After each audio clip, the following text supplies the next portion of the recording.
Enquanto vocês se movimentam, eu vou fazer aqui colocar três pequenas questões introdutórias. A primeira delas é, claro, agradecer o pessoal da organização do evento. Conecta é um evento incrível, que eu acho interessantíssimo, e o convite para vir falar aqui foi uma surpresa muito agradável, até emocionante para mim. Então, fica registrado aqui o meu agradecimento. A outra coisa que eu queria dizer para vocês é o seguinte: eu preparei uma fala,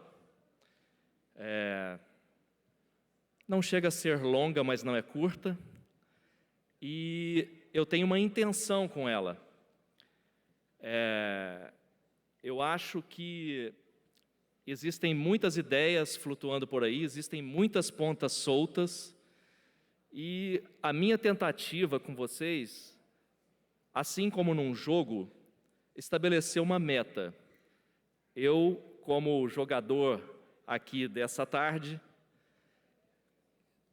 tenho uma missão que é compartilhar com vocês o que eu chamo de algumas chaves, ou alguns conceitos fundamentais, algumas percepções de como é que o ambiente real da educação pode dialogar com esses outros ambientes e, no caso deste encontro dessa tarde, especialmente com determinadas questões que são fundamentais quando a gente pensa em jogo. E, claro, em jogos eletrônicos. Ok? Esse é o meu sonho. Tomara que dê certo. Mas a minha fala foi toda pensada, a minha tentativa foi toda de ter, assim, um pé na sala de aula e um pé em tudo que está solto por aí. E ver se no meio do caminho a gente consegue amarrar algumas pontas, para diminuir o meu desespero, talvez de algum de vocês também. E terceira questão que eu queria conversar com vocês antes de propriamente iniciar, é combinar uma sinalização, assim, na hora que eu estiver me alongando muito e for ficando realmente chato, principalmente o pessoal que está mais próximo aqui, dá aquele sinalzinho assim, ó, que aí eu posso saltar uns pedaços e avançar mais rapidamente, tá bom? Esse sinalzinho, depois do almoço, tem que dar mesmo, tá? Aí eu avanço rapidamente. Combinados, então? Já temos aqui uma telinha e podemos começar, não é?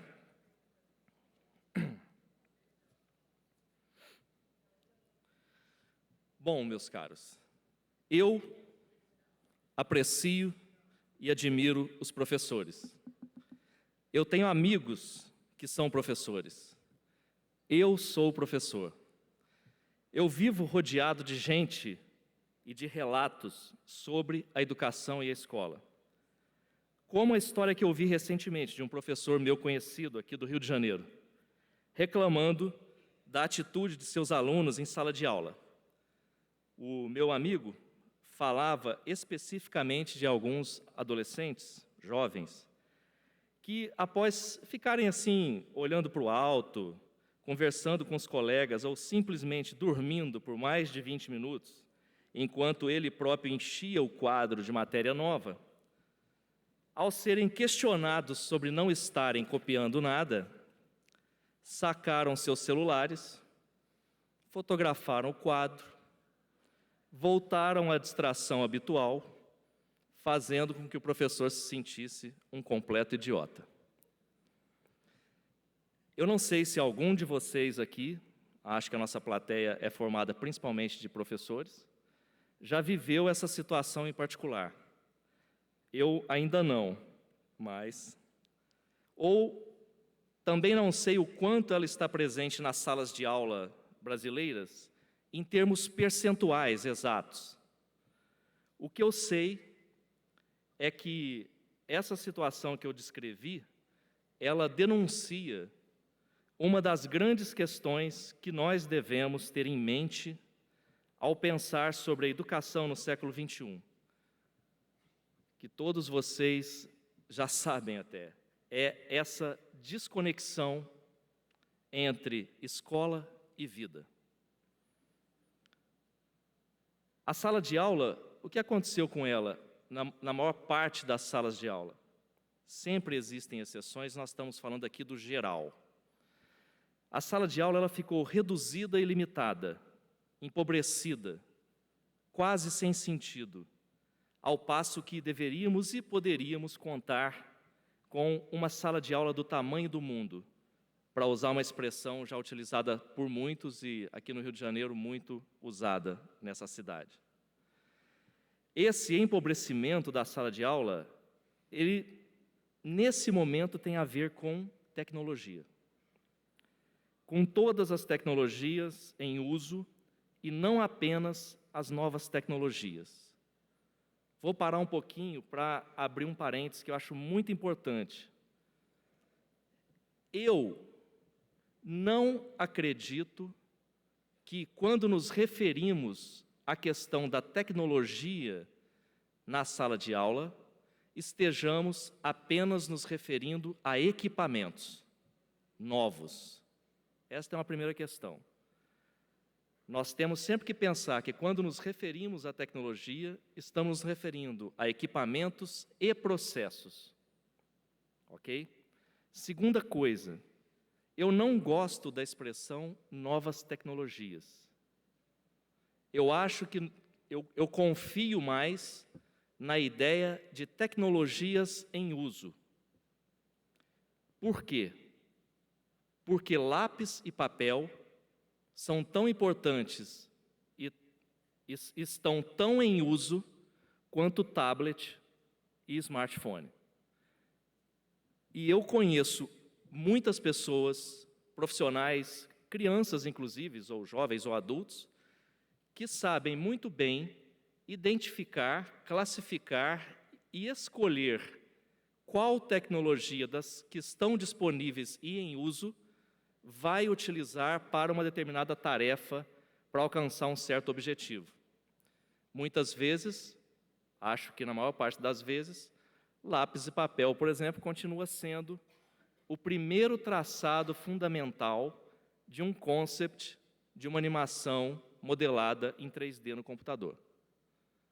Então, queria estabelecer com vocês essa base para vocês não confundirem coisas que eu vou dizer. Eu realmente acho, exatamente o que eu disse, do lápis e papel ao tablet mais contemporâneo, na última versão do sistema iOS, são tecnologias em uso. Tá?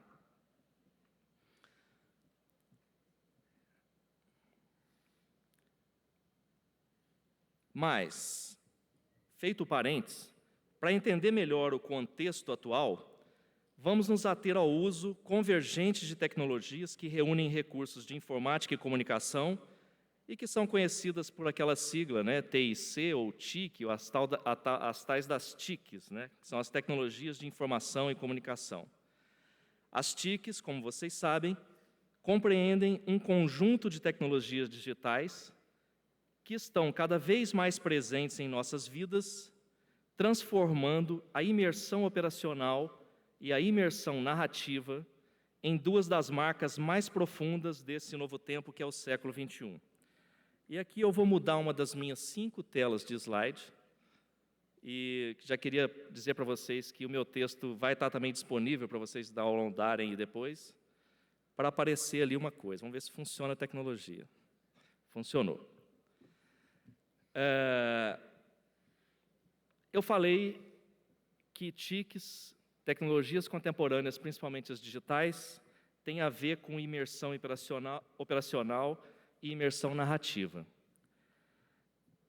Eu organizo dentro desses dois conceitos uma primeira grande chave que eu acho que é fundamental para nós, que é a chave da imersão. Imersão. Imersão é uma palavra e um conceito muito importantes para a gente pensar o mundo contemporâneo. E também um conceito fundamental para entender o universo dos jogos, sejam eles eletrônicos ou analógicos. O segundo parêntese é, quando nós falamos em jogos, em gamificação, por favor, não excluam os jogos analógicos, os jogos corporais, as brincadeiras, as cantigas, apenas incluam em tudo que nós já conhecemos como jogo, também os eletrônicos, os primos mais novinhos que acabaram de chegar. Tá? Então, para falar de imersão, eu coloquei esse copo de água, porque é bem assim, a Janet Murray, que é uma autora norte-americana, ela diz que o que caracteriza a imersão é o envolvimento sensorial, ou seja, a experiência de ser transportado para outros mundos, diferentes do nosso mundo original, mas tão ou ainda mais elaborados e complexos que o nosso próprio mundo. Quando ela fala de imersão, essa autora está se referindo metaforicamente à mesma sensação de estar submerso na água. Estar submerso na água é uma experiência física e psicológica, altamente sensorial. A experiência de ser envolvido por uma realidade completamente diferente daquela a qual estamos habituados. Nós estamos habituados a ser envolvidos pelo ar. Quando nós somos envolvidos pela água, é completamente diferente. Isso produz esse movimento de mudança de realidade, ao mesmo tempo nos desconforta, é estranho e nos encanta, nos desafia, ele nos transporta para novas descobertas. A imersão tem o poder de mobilizar o nosso corpo e a nossa mente num esforço de reconhecimento e apreensão do que é novo, como nos jogos. Não é possível pensar em jogo, em jogabilidade, em gamificação, sem pensar em imersão. Você entra no universo do jogo, no que te é proposto como universo do jogo. Mas talvez essa ideia fundamental, que é a da imersão, seja realmente uma das grandes explicações sobre a nossa própria realidade. A imersão é um ponto de convergência forte, uma chave entre a nossa vida atual e, por exemplo, o universo dos jogos. Em geral, o efeito da imersão, ele é muito mobilizador da inteligência. Você mergulha numa piscina, quantas vezes, quando mais jovens, ainda não muito habituados, por exemplo, com estar dentro d'água, a gente não mergulhava várias vezes só para sentir como é chegar até o fundo, se eu posso nadar esfregando a barriga no chão ou não, quanto tempo eu levo de um lado para o outro, quanto tempo eu fico sem respirar aqui debaixo, se eu ficar muito tempo na água, a minha mão enrugou, por quê? Então é nesse sentido que a imersão mobiliza mente e corpo, né? Agora, num contraponto muito curioso, a gente também pode perceber que o efeito da imersão, ele tende a provocar uma diminuição do distanciamento crítico, pela presença forte do componente emocional, como pondera um outro autor muito bacana que trata sobre isso, que é o Oliver Grau. Para ele, a imersão, apesar de ser um processo mentalmente muito ativo, muito forte, tem como característica uma distância crítica reduzida daquilo que é representado, devido a um compromisso prévio de aceitação dos universos narrativos que são delimitados pelos espaços imersivos. Esse aspecto, ele pode levar a pessoas menos críticas e mais propensas a aceitar conteúdos de comunicação imersiva. Os universos criados pela narrativa dos jogos, eles são contratos prévios entre jogadores e produtores de jogos, que estabelecem territórios de ausência de crítica como resultado de imersão e de engajamento nos jogos. Esse é um contraponto extremamente importante. Por quê? Porque não há imersão sem esse pacto inicial. Você celebra esse pacto. Beleza, eu vou pular nessa piscina, eu já sei que é diferente. Vamos viver a experiência. Tigum, vai lá. Mas isso também se dá fortemente hoje nos jogos contemporâneos. Você já sabe que esse é o jogo de tiro em primeira pessoa, que, ao assumir esse personagem, você vai caminhar entre essas ruínas do Oriente Médio, procurando o inimigo. E a sua missão é atirar no inimigo e destruir o inimigo. Esse é um pacto prévio. Você entra lá, já combinou fazer isso. O que o Oliver Grau chama a atenção é que esse pacto prévio, ao mesmo tempo, garante a imersão, portanto, você entra naquilo com toda a sua força de corpo e mente, mas, por outro lado, ele reduz esse distanciamento crítico.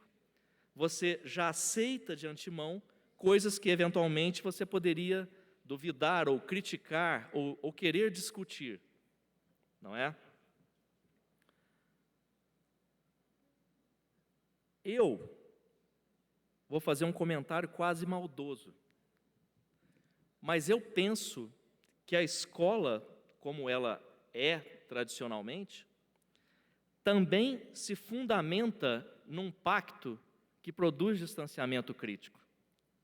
Esse, para mim, é um outro ponto de convergência, porque quando você entra na escola, você é apresentado a um território específico da sociedade moderna que existe para transmitir o que é verdade e conhecimento.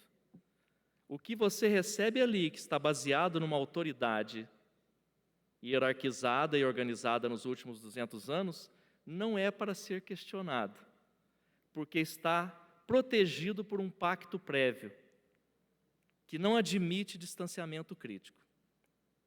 Então, esse para mim é um outro ponto de convergência, uma outra chave interessante para a gente pensar. Terceiro slide. Olhe ao seu redor, aqui mesmo nessa sala. Observe com atenção. Por um lado, as pessoas estão cada vez mais envolvidas por artefatos tecnológicos digitais, equipamentos, processos operacionais e gadgets. Gadgets que são esses portáteis todos que a gente carrega e que nos mantém dentro do que eu chamo de estado de alerta permanente. E que caracteriza esse primeiro desdobramento que eu faço da ideia de imersão, que é o da imersão operacional. Ou seja, fazem com que muitos indivíduos, nós todos, desenvolvam habilidades pessoais específicas e se ocupem com a conservação, o manuseio, a limpeza, a operação de equipamentos, cuja posse e uso lhes impõem novas rotinas e necessidades, como, por exemplo, carregar o celular. Isso não existia. Quem é que hoje não enfiou na sua rotina um momento em que tem que carregar o celular? Sair com o celular com pouca bateria é uma coisa que te ameaça. Esquecer o carregador do celular em casa pode ser um drama. Quem é mesmo aquele amigo aqui do trabalho que tem um celular igual ao meu para pegar emprestado o carregador? Não é isso? Então, nós estamos cercados, envolvidos naquela ideia de estar dentro d'água, né? Por um conjunto enorme de novas rotinas operacionais que não faziam parte da nossa vida e que estão tão naturalizadas que nós não fazemos juízo crítico ao repetir constantemente essas mesmas rotinas. Então, a gente está imerso a gente vive uma imersão operacional, por um lado. Por outro lado, também se pode viver através de diferentes sujeitos, né? Perfis, avatares, uma coisa que para o Fernando Pessoa era chique, que era heterônimos, né? Então, hoje nós temos nossos perfis, ocupando distintos mundos físicos e virtuais, simultaneamente. Você é, ao mesmo tempo, a pessoa que está respondendo um e-mail da empresa e aquela que acabou de postar no seu Facebook que você ama feijoada, né? Viver e narrar a própria vida através de textos, imagens e outras formas de registro e comunicação, hoje, são atividades concomitantes. Nessa experiência da imersão operacional e agora também imersão narrativa, narrar torna-se mais importante que experimentar, já que desde a modernidade, desde a virada do XIX para o século XX, a narração ela busca produzir uma experiência em que seja possível ao homem se apropriar da atualidade, do que foi vivido no tempo presente. Então, nós, ao mesmo tempo que estamos cercados por essas rotinas operacionais, estamos também imersos numa dimensão narrativa. Estamos vivendo e narrando, vivendo e narrando.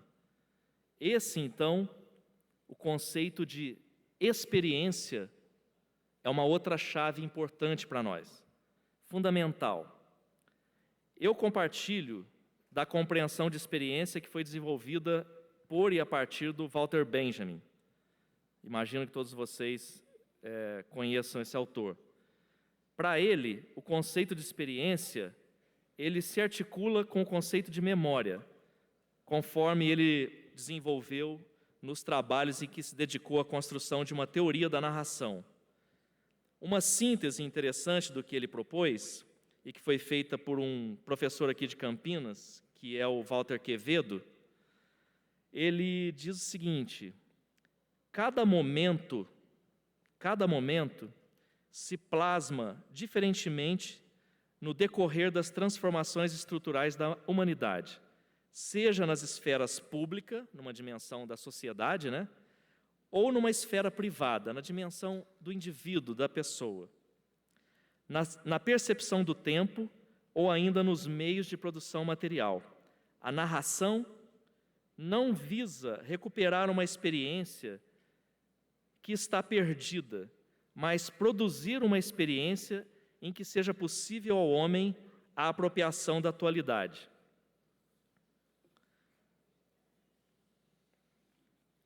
Quando eu falo em experiência aqui, é um conceito sempre relativo à narração, não é?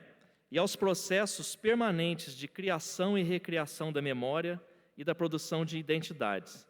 Nessa perspectiva, o Walter Benjamin, através da sua obra, de repente se transforma num interlocutor profícuo para quem está fazendo o esforço de compreender, por exemplo, as redes sociais e as narrativas produzidas nesse âmbito das redes sociais.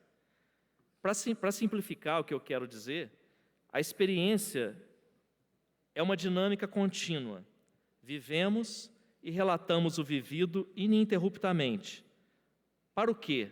Para poder apreender e transportar na memória a nossa presença no mundo.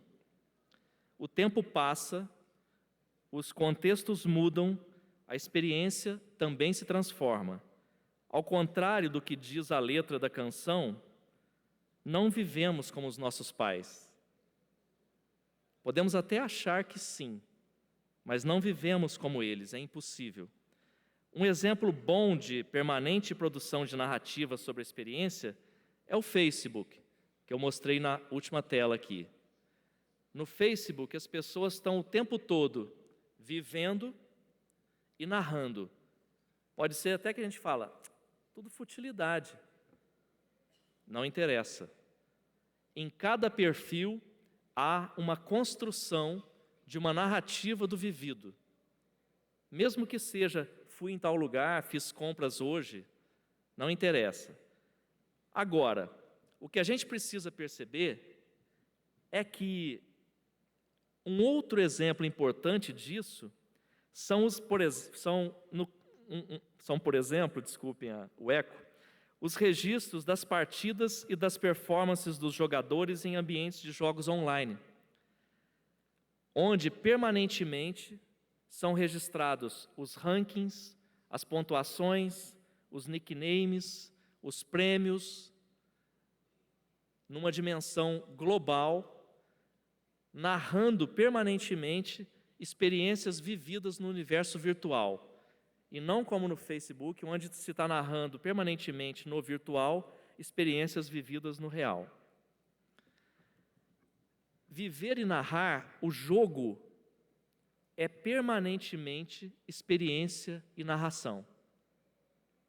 O tempo todo você está experimentando e narrando. E os novos jogos, eles criaram estratégias de automação da narração.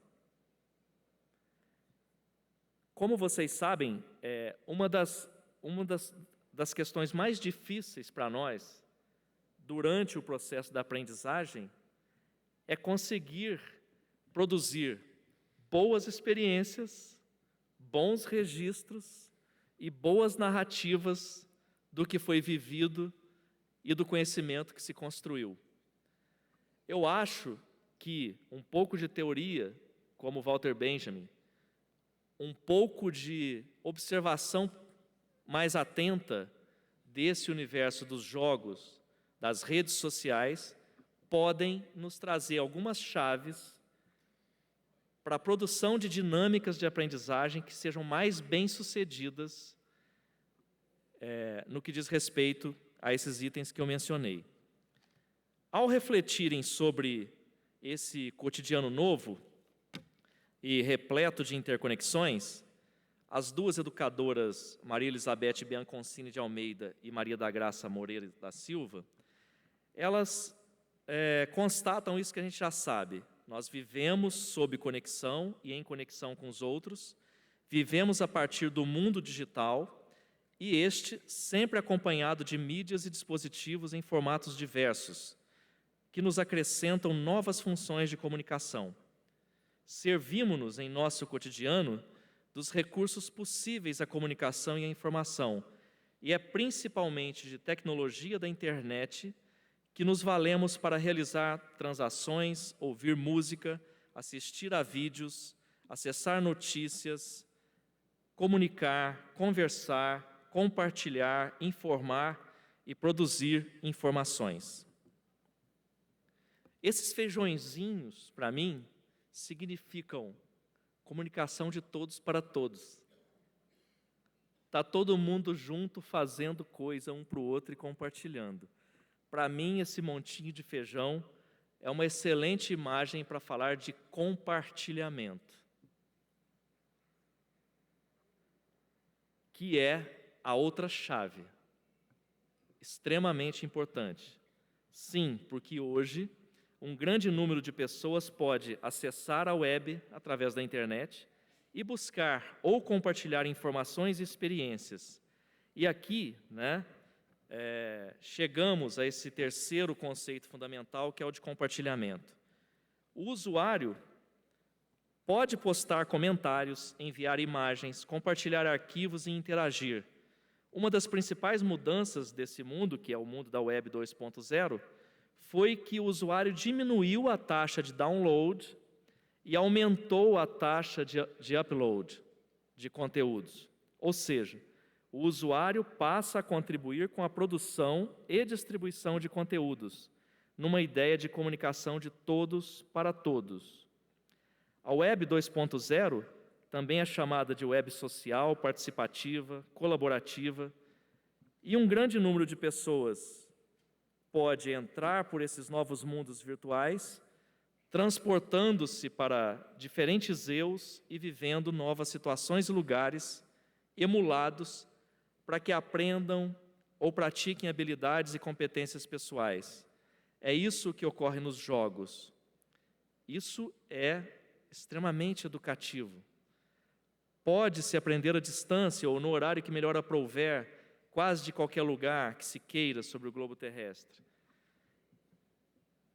Então, aquele que era um usuário comum e buscador de coisas na internet, ele mudou. Hoje ele é o que se chama internacionalmente de prosumer, que é uma mistura de produtor e consumidor simultaneamente de conteúdos, né?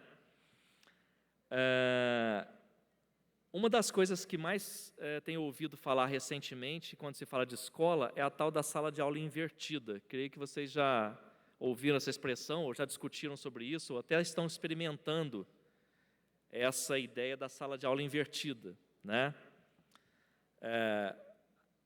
O conceito, o que está por trás da ideia de sala de aula invertida é muito parecido com o que eu acabei de mencionar.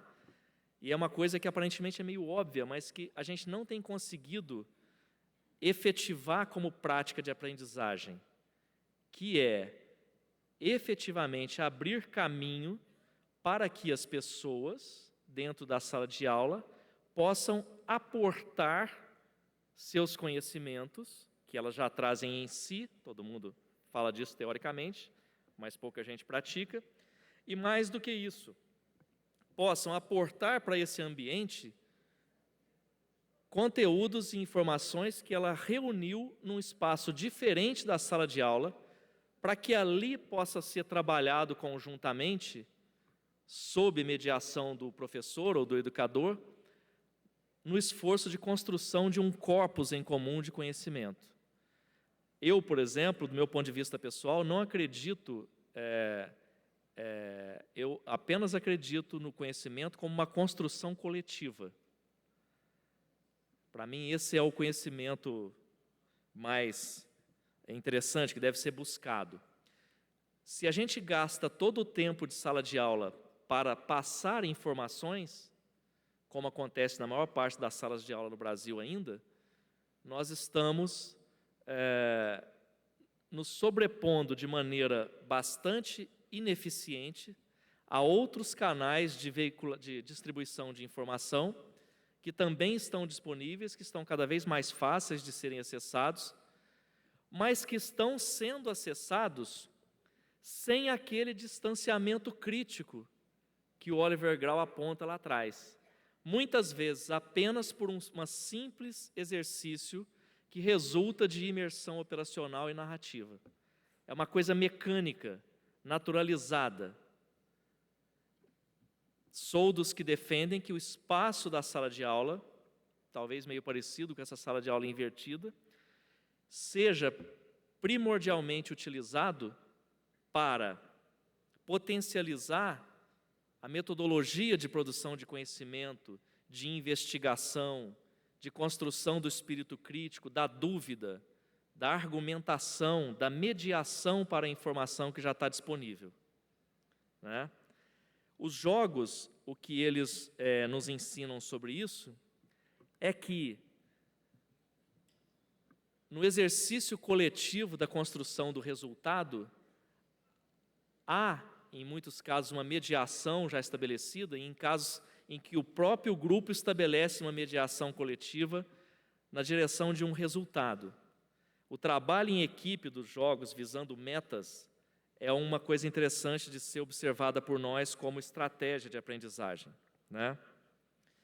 Bom, essas possibilidades todas que eu estava listando aqui num ar meio futurista, de futurologia, elas estão disponíveis também aos brasileiros, mas na direta proporção do quanto eles dispõem de conhecimento, acesso, posse, uso e fluência em artefatos tecnológicos digitais. O que eu quero defender com essa listinha que eu fiz para vocês agora?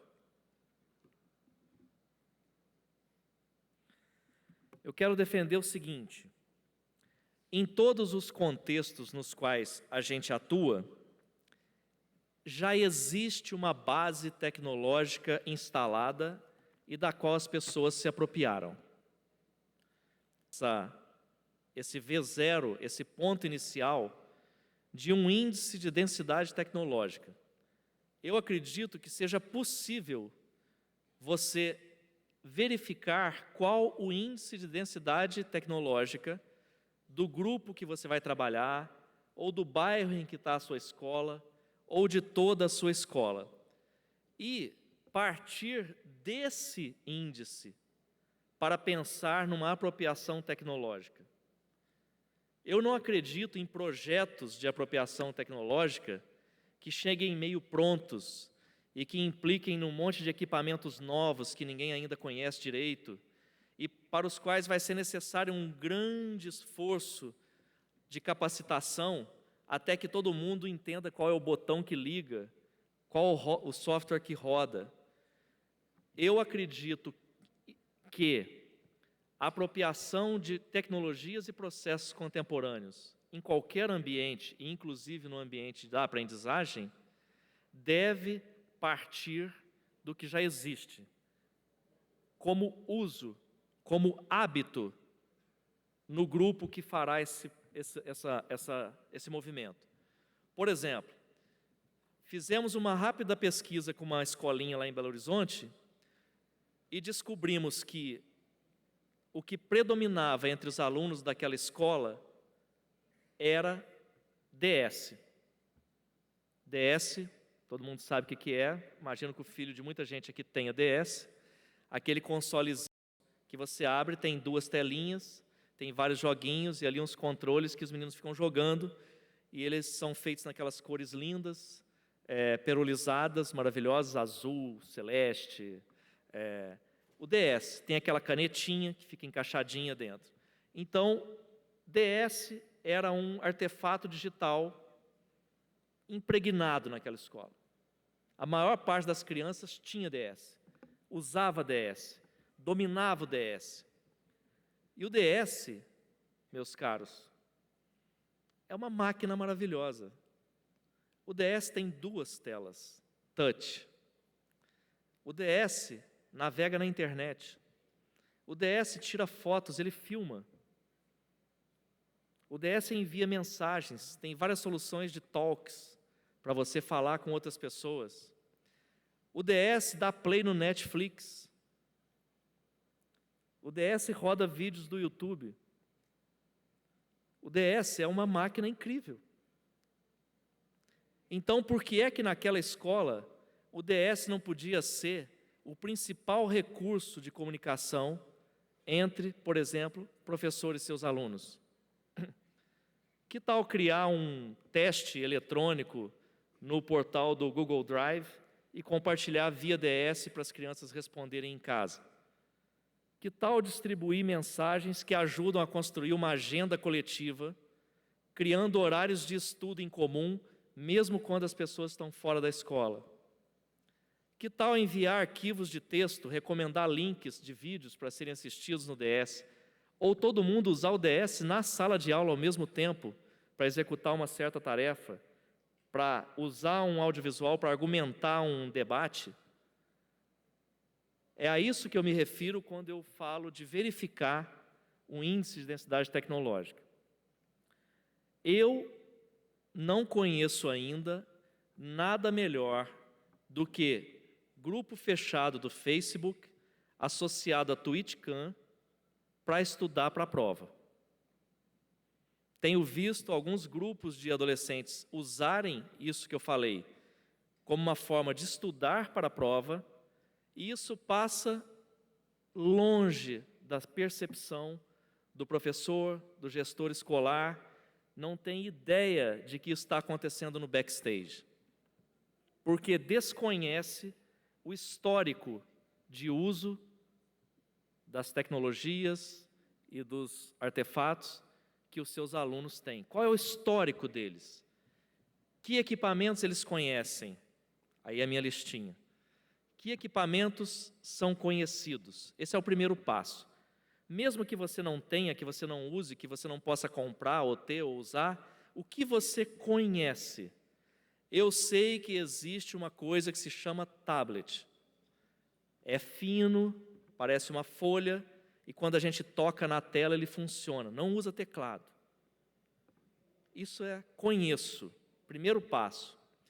Muitas vezes você conhece um montão de coisas, mas você só usou algumas.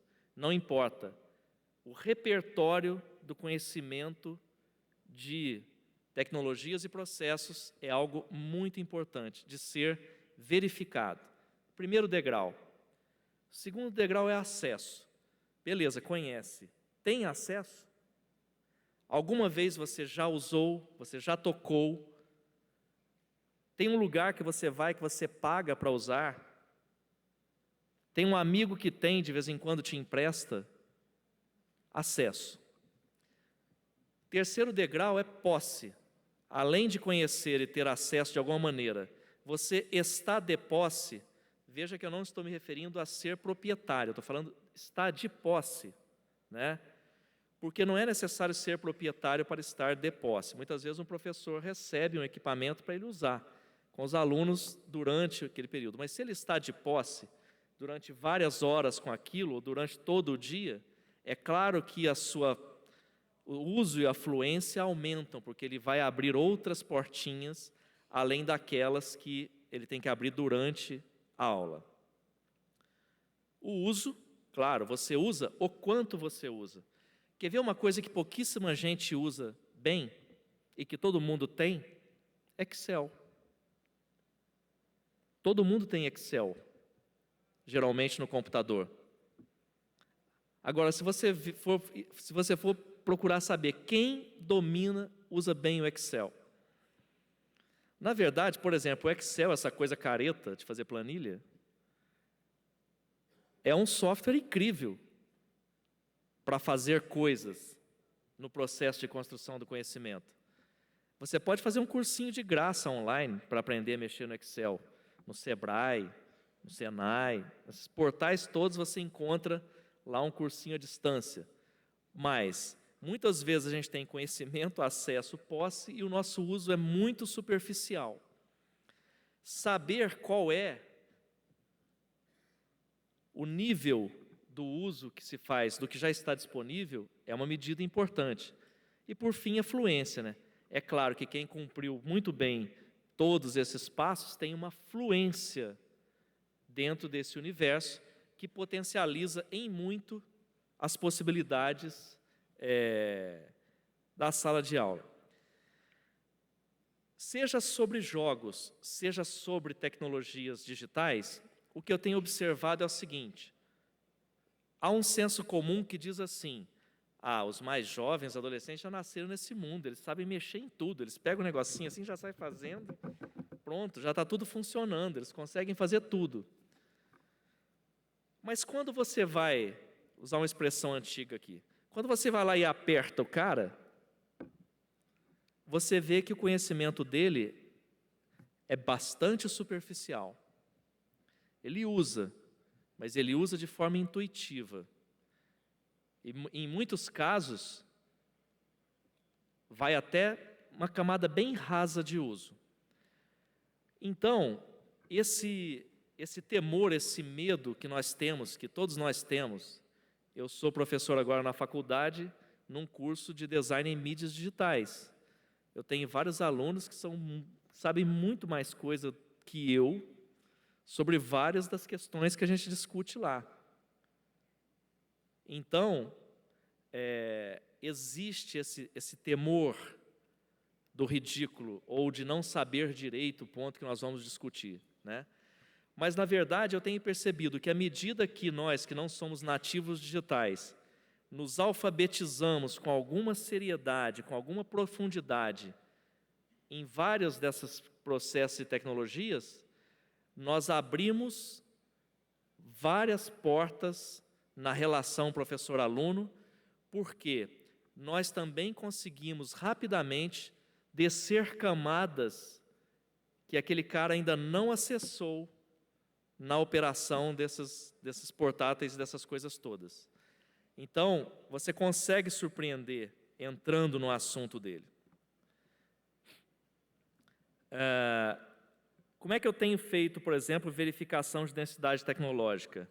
De uma maneira muito simples, fazendo um questionário que pode ser distribuído para as pessoas e para as pessoas responderem, para a gente descobrir o que elas conhecem, o que elas usam, quando elas usam, como elas usam, se é em casa, se é na escola, o que ela traz para a escola, o que ela leva sempre na bolsa, no bolso, isso não é tão difícil de fazer. E você pode estabelecer uma pontuação para esses itens aí, ou para outros que você ache mais adequado, de maneira a fazer uma boa verificação de que estágio as pessoas se encontram e, a partir daí, levantar propostas de uso, né?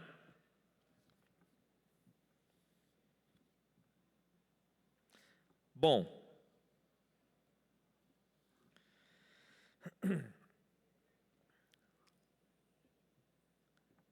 ainda sobre jogos, numa virada um pouco para já ir terminando, eu diria para vocês o seguinte: que jogos?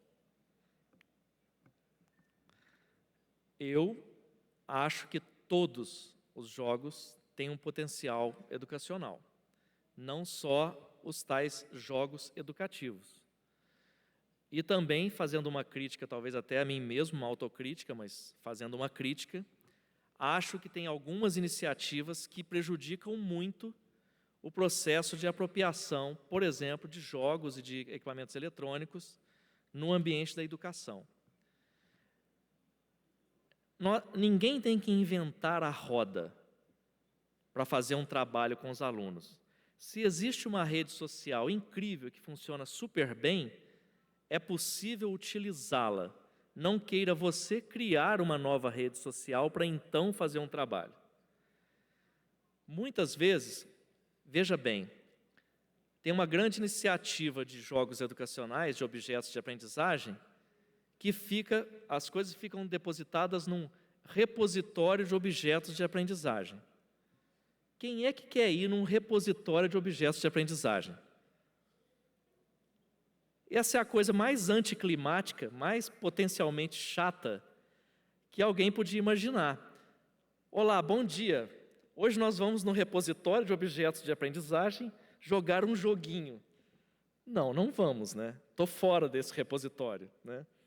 Então, a gente tem muita dificuldade de dialogar, por exemplo, com coisas que já estão rodando bem, porque temos um conceito prévio de que elas são não educativas ou impróprias, ou que vão produzir um mal. Mas muitas vezes a gente nem conhece essas coisas.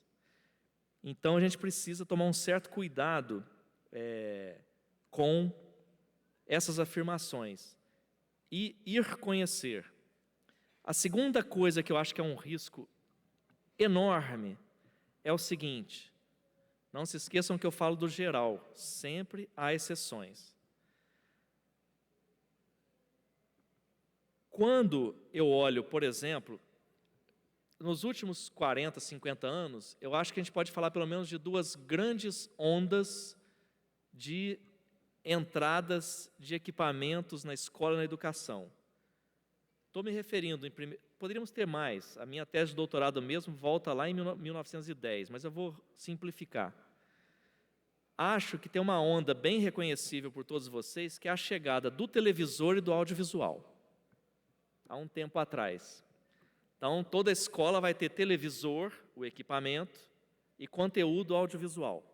Conteúdo audiovisual que pode vir através de um canal de TV, ou de uma fita de vídeo, ou de um DVD, etc. Quando eu vejo pesquisas, já que passaram tantos anos disso, vejo pesquisas, ouço depoimentos, encontro pessoas, o que é que eu constato? O televisor e o conteúdo audiovisual na escola, respeitadas as exceções, não chegou a ser apropriado como um recurso educacional. Ele se manteve dentro do espaço da educação, na mesma função social que ele tem no ambiente doméstico, entretenimento. Infelizmente, todos vocês já ouviram depoimentos como: faltou o professor, põe na sala de vídeo. Ou o professor não sabe nada de história medieval, passa o nome da Rosa. Como se o nome da Rosa fosse um documentário histórico sobre a Idade Média, onde você vai aprender sobre a Idade Média. E aquilo vai substituir a aula. Então, às vezes eu fico com a sensação que a onda do televisor e do audiovisual foi perdida no seu potencial de tornar-se um recurso para novas práticas e processos de aprendizagem. Ele, dentro do ambiente escolar, principalmente, foi conduzido para aquele altarzinho dentro da grade e usado nos momentos em que não tem mais nada interessante para fazer.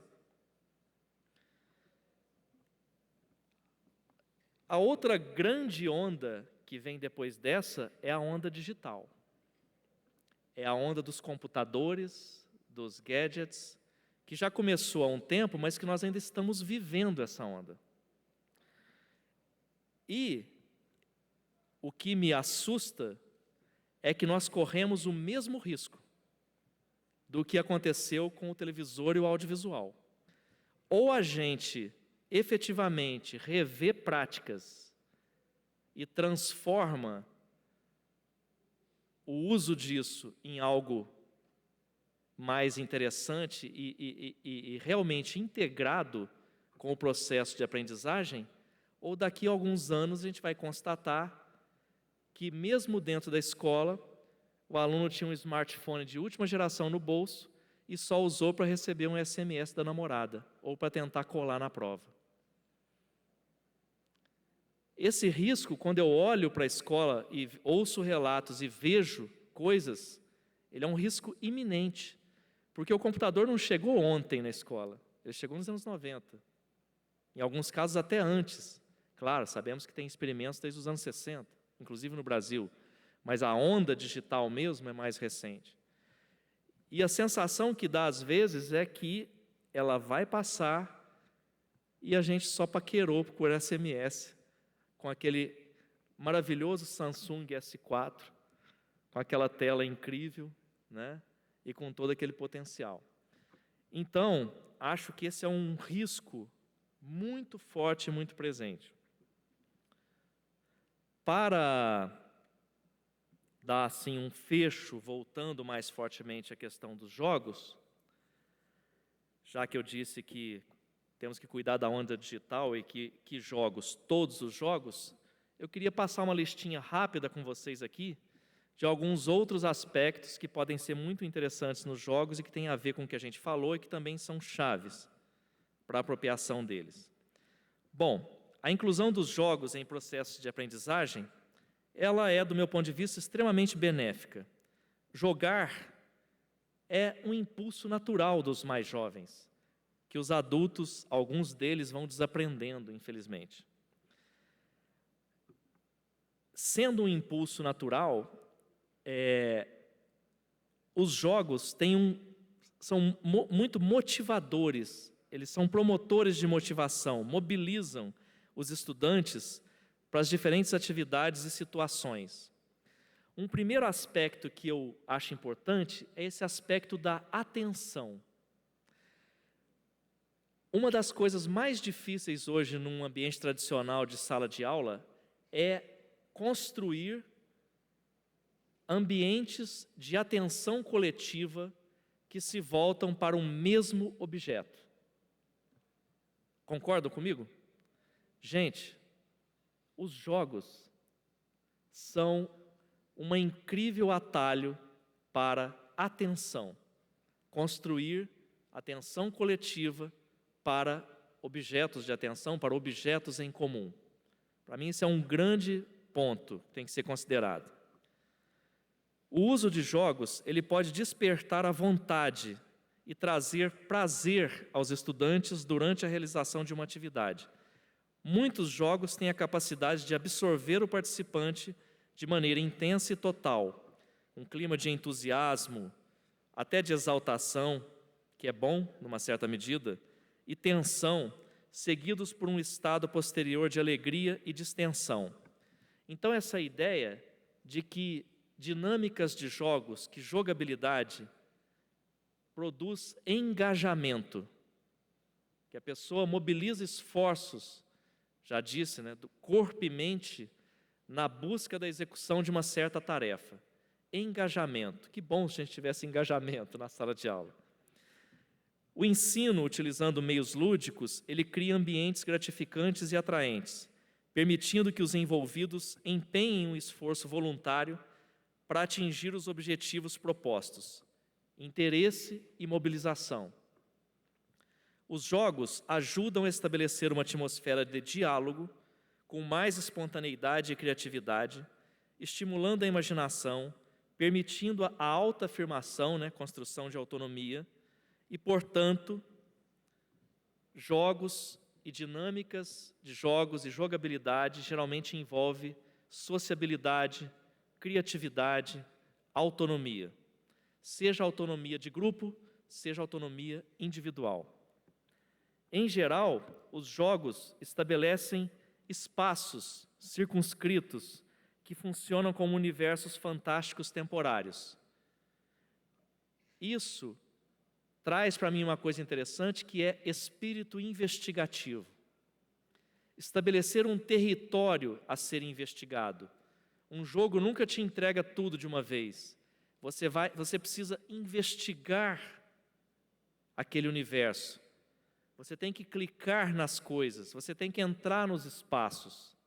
Então essa ideia de que unidades de conhecimento podem ser organizadas em universos que podem ser objeto de investigação nos seus detalhes, uma investigação que não precisa acontecer dentro da sala de aula, mas que pode ser apresentada como resultado na sala de aula, ou debatida como resultado na sala de aula, é um aspecto muito interessante.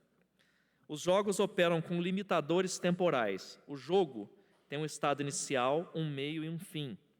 Isso imprime aos jogos um caráter dinâmico, estimulando o pensamento e a ordenação do tempo e do espaço.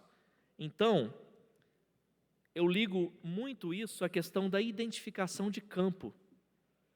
O que nós estamos estudando se refere ao quê? Qual é o campo de estudo? Isso tem a ver com estabelecimento de fronteiras, com delimitação, com uma organização do espaço e do tempo, Cada jogo se processa de acordo com certas regras que determinam o que vale e o que não vale dentro desse mundo imaginário. Então, esses aspectos de normatização e metodologia. Quando a gente olha muito para jogo, a gente fala de regra, da importância da regra, mas a gente se atenta pouco para a questão da metodologia, que é uma carência enorme nas escolas hoje. Metodologia de trabalho científico, metodologia de pesquisa, metodologia, As mecânicas de jogos, elas impõem exercícios metodológicos, treinam metodologias, isso é interessante. O que auxilia no processo de integração social das crianças, Assim, a participação em jogos contribui para a formação de atitudes sociais, claro, desde a época que a gente se formou no normal secundário, em 1960, a gente sabe que jogos coletivos ajudam respeito mútuo, cooperação, obediência às regras, senso de responsabilidade, senso de justiça, iniciativa pessoal e grupal. Portanto, esses aspectos têm a ver com cidadania, participação, vida no coletivo, São aspectos importantes. O jogo integra várias dimensões da personalidade afetiva, social, motora e cognitiva. Favorece a aquisição de condutas cognitivas e o desenvolvimento de habilidades como a coordenação, a destreza, a rapidez, a força, a concentração e muitas outras.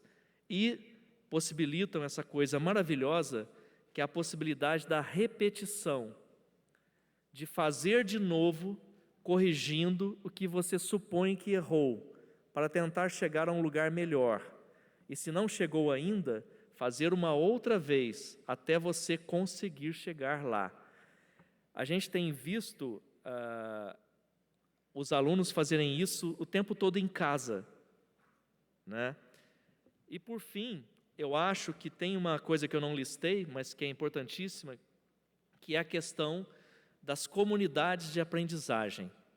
Todos os jogos online têm sido incrivelmente profícuos na criação de comunidades de aprendizagem. Não só os jogos online, como alguns jogos que se fizeram pela rede. Vou dar um exemplo. Minecraft. Alguém aqui tem filho que joga Minecraft? E ele tem 12 anos? 13 anos? 8 anos? Meu Deus, desceu uns 3 anos agora. Então, obviamente, ele deve assistir todos aqueles vídeos do YouTube que são os tutoriais coletivos da comunidade de aprendizagem do Minecraft, né? Tudo bem, uma linguagem meio chula. Então, mas, na verdade, o Minecraft, por exemplo, é uma das experiências mais interessantes de formação de comunidade de aprendizagem que a gente tem para observar. Como é que pessoas do Brasil, mas não só do Brasil, de vários lugares do mundo, se organizam de uma forma mais aleatória e contribuem com conhecimento sobre o desenvolvimento do próprio jogo, conhecimento que vai sendo apreendido por todos e incorporado nas suas rotinas de jogo, e que, ao sacarem coisas novas, também fazem vídeos e colocam lá para que outras pessoas descubram, e aquilo vai se transformando num grande corpus de conhecimento coletivo feito de forma colaborativa. Isso é comunidade de aprendizagem. Tem essas e tem também as comunidades que se formam ao redor de certas lideranças, como feromônios, né? Alguém já viu os vídeos do feromônios? Já? Na sua casa é animado, né? Lá em casa também. Bom, então, essa questão da comunidade de aprendizagem é uma coisa muito importante. Na verdade, eu, pessoalmente, identifico que vários dos aspectos que têm a ver com o jogo contemporâneo, principalmente esse jogo eletrônico, online, etc., são muito similares a coisas que estão presentes nas nossas vidas, na nossa vida contemporânea. Então, o meu sentimento, e por isso eu propus essa imagem título, é que nós estamos inseridos, de certa forma, num grande tabuleiro, que não é só dentro do jogo online, dentro daquele jogo ou deste jogo. Nós estamos inseridos num grande jogo digital, em que a gente atua como protagonista às vezes, e às vezes como um antagonista. E é esse o lugar real, virtual, digital, analógico, de diferentes perfis e atuações, é que forma esse novo grande jogo do conhecimento onde a gente tem que atuar, né? Enfim, obrigado por ter estado aí e fico às ordens para alguma participação ou pergunta. Obrigado.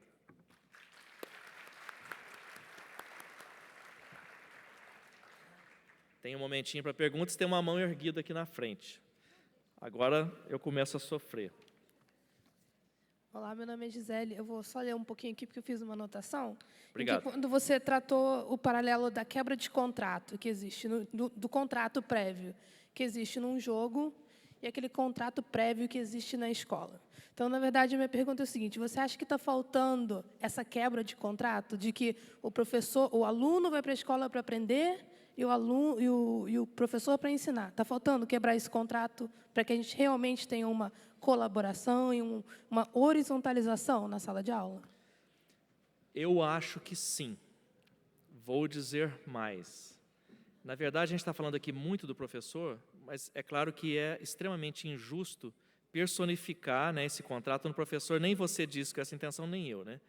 Então, na verdade, a instituição escolar, no meu ponto de vista, ela também depende desse contrato prévio. E, desafortunadamente, não sobrou muita coisa na sustentação da instituição escolar no mundo contemporâneo. E a gente tem se agarrado bastante nessa questão que é a autoridade da qual nos revestimos por supostamente sermos os transmissores do conhecimento. Isso já é mentira faz tempo, né? Mas não houve ainda coragem suficiente para a gente quebrar essa mentira, abandonar isso e partir para uma outra coisa. Talvez porque a gente não saiba que outra coisa é essa, entende? Mas eu percebo claramente que esse pacto está presente no GTA ou no Assassin's Creed e está presente na sala de aula. Claro, se manifesta de forma diferente, mas é o mesmo pacto.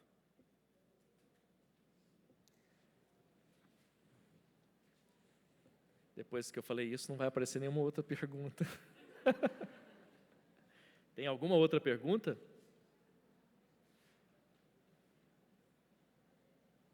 Não tem perguntas. Última chance. Uma pergunta? Então, muito obrigado a vocês e boa tarde.